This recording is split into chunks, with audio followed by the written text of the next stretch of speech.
आहात सगळे. स्वागत आहे तुमचं आपल्या चॅनलवरती. तर थंबनेलवरून तुम्हाला समजलंच असेल की आजचा व्हिडिओ कशाबद्दल असणार. बघा, आता मार्च महिना तर ऑलमोस्ट संपत आलाय. तर लग्न सराई तर कधीच चालू झालेली आहे. तर मग आणि त्यात गुढीपाडवा पण येतोय, नवीन वर्षाचं स्वागत करायचं आहे आपल्याला. तर मग त्यासाठी थोडासा वेगळा लुक हवा की नको. तर मग म्हटलं त्यासाठीच मी तुमच्यासाठी ना एक छान असा सिम्पली रेडी होता येईल असा मेकअप तुमच्यासाठी घेऊन आली आहे. आणि एक प्रॉपर हेअरस्टाईल पण मी तुम्हाला सांगणार आहे, अगदी सिंपल वे. आता तसं म्हटलं तर आपल्या बायकांना सणसूद म्हटलं ना की कसं रेडी व्हायला तर टाइम लागतोच, पण त्याहूनही आधी आपल्याला घरातली कामं असतात, जेवण बनवायचं असतं, सगळ्या काही गोष्टी असतात. मग त्यातून आपल्याला आपल्यासाठी वेळ काढणं थोडंसं भेटत नाही तेवढा टायमिंग, त्यासाठी म्हटलं तरी चालेल. मग म्हटलं ना, त्यासाठीच म्हटलं मी तुमच्यासाठी एकदम सिंपल मेकअप आणि एकदम सिंपल हेअरस्टाईल मी तुमच्यासाठी आज घेऊन आले. व्हिडिओ शेवटपर्यंत पहा आणि विदाऊट स्किप करता बघा, म्हणजे तुम्हाला एक एक स्टेप लक्षात येईल मी कशी करते, काय करते, तसं तुम्ही फॉलो करू शकता. मेकअप म्हणजे नक्की काय, तर आपला स्किन टोन जो आहे तो गोरा करणं किंवा मग तो लाईट, समजा डार्क आहे तर तो लाईट करणं, याला मेकअप म्हणत आहेत. मेकअप करणं म्हणजे काय, तर आपली स्किन जी असते ती छान अशी ग्लो ग्लो यावं स्किनवरती, किंवा अशी छान दिसावी. लिपस्टिक लावणं एकदम असं व्यवस्थित लावलं, जास्त असं ओबडधोबड नसली तर कसा छान लुक येतो ना. मग तेच मी तुम्हाला आजच्या व्हिडिओमध्ये सांगणार आहे. तर व्हिडिओ आपण कंटिन्यू करूयात. तर सगळ्यात पहिले तर ना मी आधी फेस वॉश केलेला आहे आणि टोनर लावून घेतले. तर टोनर जर नसेल आपल्याकडे तर टोनरमध्ये आपण काय लावू शकतो, गुलाब पाणी. अगदी सिंपल आहे ते. कॉटनवरती घ्यायचं आणि ते पूर्ण चेहऱ्यावरती फिरवून घ्यायचं. टोनर नंतर कोणती स्टेप असते, तर मॉइश्चरायझर. तर मी आता मॉइश्चरायझर अप्लाय करून घेते.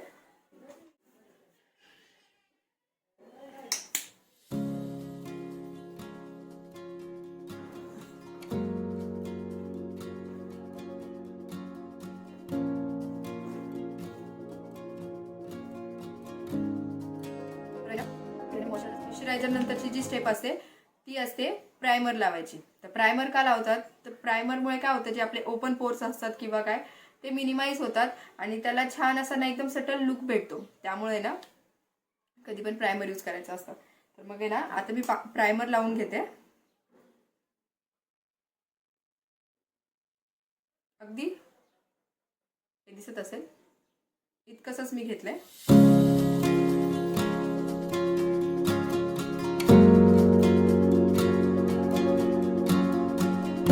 पण लावून झाले. आणि प्रायमर जास्त चोळत बसायचं नाही. प्रायमर कसं फक्त आपल्याला स्किनवरती ना अप्लाय करून घ्यायचंय, ते मॉइश्चरायझर सारखं मुरवायचं नाही. त्यामुळे ना प्रायमर फक्त आपण हलक्या हाताने असं सगळीकडे अप्लाय करून घ्यायचं.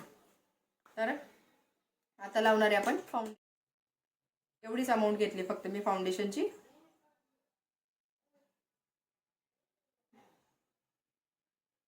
हे पण आहे ना असं डॉट डॉट करूनच लावून घ्यायचं सगळीकडे.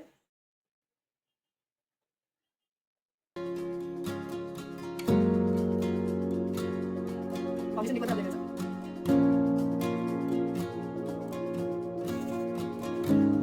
हे फाउंडेशन मी सगळं हातानेच ब्लेंड करून घेणार आहे, कारण आता प्रत्येकीकडे ब्लेंडर असतोच असं नाही. त्यामुळे मग मी ना हाताने कसं ब्लेंड करायचं ते सांगणार आहे. फार काही असं घासत बसायचं नाही. तिथल्या तिथंच आहे ना, जे डॉट दिलेले असतात ना आपण ते सगळे ना तिथल्या तिथंच मुरवून घ्यायचे छान. एकदम छान ब्लेंड होतं. तुम्ही हाताने पण छान ब्लेंड करून घेऊ शकता. तर मग आहे ना, आता हे छान ब्लेंड झालंय. Next step concealer.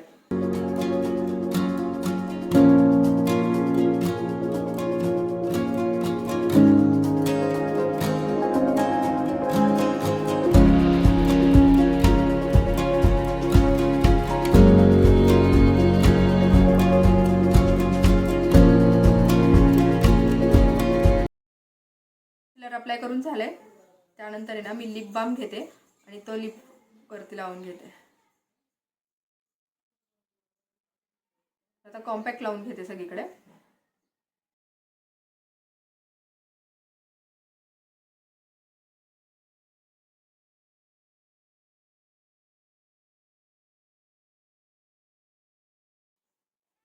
तर इकडे कॉम्पॅक्ट पण मी लावून घेतले. आता मी ना आय शॅडो वापरते.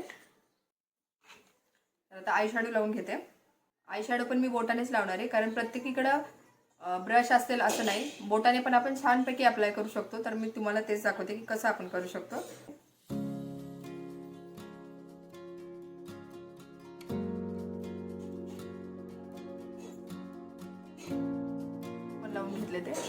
बघू शकता खूप जास्त लाईट ठेवलं ते, जास्त डार्क मला आवडत नाहीत त्यामुळं. आणि तुम्ही तुमच्या आवडीनुसार अगदी यूज करू शकता. आणि शक्यतो कसं पिंक शेड सगळ्यांनाच सूट करते, त्यामुळे मग ना पिंकच अप्लाय करून दाखवली. तर आता मी आयलायनर यूज करते. ते माझ्याकडे जे आहे ते पेन्सिल आयलायनर आहे, ते लावून दाखवते.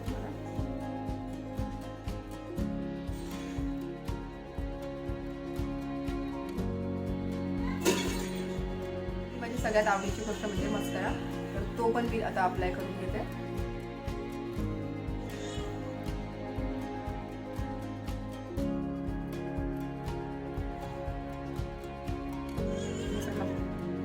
त्यानंतर मी इकडे लिपस्टिक लावून घेते.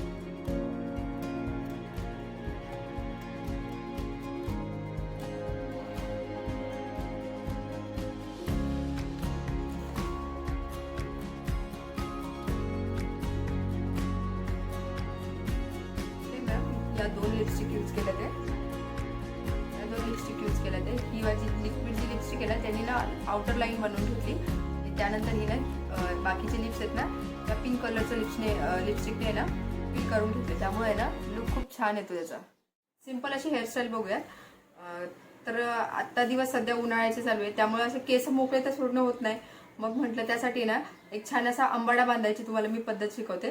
त्यासाठी जो बन भेटतो ना बाजारामध्ये, 1 मिनिट माझ्याकडे आहे, तुम्हाला दाखवते मी. हा असा बन भेटतो ना, तो तुम्ही विकत घेऊन येऊ शकता. जर तुमचे लॉंग केस असतील खूपच जास्त तर मग त्याने पण आहे ना प्रॉपर तुम्हाला व्यवस्थित घालता येईल. पण जर तुमचे केस छोटे असतील ना तर हा अशा प्रकारचा जो बन भेटतो ना तर तो तुम्ही मार्केटमधून घेऊन येऊ शकता. आणि त्याने ना एकदम इझिली ना हेअरस्टाईल केली जाते. तर त्यासाठी ना मी आधी काय करते, इकडे ना मध्ये भांग पाडून घेते छान. तर आपल्याला काय करायचं आहे, सुरुवातीला आहे ना छान असे हेअर्स डिवाइड करून घ्यायचे 2 सेक्शनमध्ये. आणि जे राहिलेले जे केस असतात ना तर त्याचा आहे ना मागे पोनी बांधून घ्यायचा. मग तुम्हाला जसा बो हवा आहे ना तसं मग तो पोनी आहे ना खाली किंवा थोडासा वरती असा बांधून घ्यायचा. आणि त्यानंतर मग मी काय केलं, जे समोरच्या साईडला हाफ पोर्शनमध्ये जे काढलेले केस होते त्यातला पण हाफ पार्ट केला आणि तो आहे ना असा पिळा मारून घेतला त्याला आणि तो मागे टक करून टाकला. तसंच समोर राहिलेल्या बाकीच्या केसांचं पण त्याच पद्धतीने मी ना रोल करून घेतलं आणि मागे ना ते पिनने सिक्युअर करून घेतलं. आणि तसं केल्याने काय होतं माहिती आहे का, तर अशी हेअरस्टाईलचा लुक पण छान दिसतो. नुसतं सिंगल पिळा मारण्यापेक्षा असं डबल पिळा मारला ना तर त्याला अजून छान लुक येतो. त्यानंतर ना जे हाफ राहिलेले केस होते ना मग ते काय केलं, एक केसाचं स्ट्रँड घेऊन आहे ना आणि परत एक दुसरा स्ट्रँड घ्यायचा, परत तिसरा स्ट्रँड, असं ते राऊंड राऊंड करत आहे ना थोडंसं मग ते बॅक साईडला क्लिप लावून घ्यायचं आणि थोडंसं त्याला ना जरा व्हॉल्यूम देऊन घ्यायचा. त्यानंतर मग आहे ना त्यानंतर आहे ना तो बन घ्यायचा. त्या बनमध्ये पण आहे ना 2 ते 3 साईज भेटतात. तर तुम्हाला जी साईज सुटेबल असेल तर ती तुम्ही घेऊ शकता. नंतर मग आहे ना केसांचे हाफ पार्ट करायचे आणि मी जसं व्हिडिओमध्ये दाखवलंय ना त्याप्रमाणे ना केस त्या बनवरती आहेत ना असे पसरवून घ्यायचे. आणि वरतून एक जो ब्लॅक कलरचा रबर असतो ना आपला, त्या रबरने ना त्या बनवरती लावून घ्यायचा. म्हणजे त्याने काय होतं, ते जो बनचा जो शेप असतो ना तो प्रॉपर येतो. त्यानंतर म्हणजे जे राहिलेले केस असतात तुमचे, माझे केस छोटे होते त्यामुळे त्यांना काही जास्त करावं लागलं नाही, एक पिळा मारला की होऊन गेलं. तुमचे जर केस थोडेसे मोठे असतील तर त्यामध्ये ना त्याला छान राऊंड करून घ्या. आणि मग त्यानंतर ना गजरा, सिंपली एक गजरा अप्लाय करून घ्या. आणि असे जर माझ्याकडे जसे फुलं आहेत तसे फुलं पण तुम्ही लावून घेऊ शकता. मग मी कानातले वगैरे वेअर करून घेतले आणि असा होता माझा साडीतला लुक. तर असा महाराष्ट्रीयन लुक कसा वाटला तुम्हाला मला कमेंटमध्ये नक्की सांगा. आणि असे छान छान लुक्स आणि हेअरस्टाईल पाहायचे असेल तर तेही मला कमेंटमध्ये नक्की सांगा. आणि आपल्या चॅनलला सबस्क्राईब करा. थँक्यू.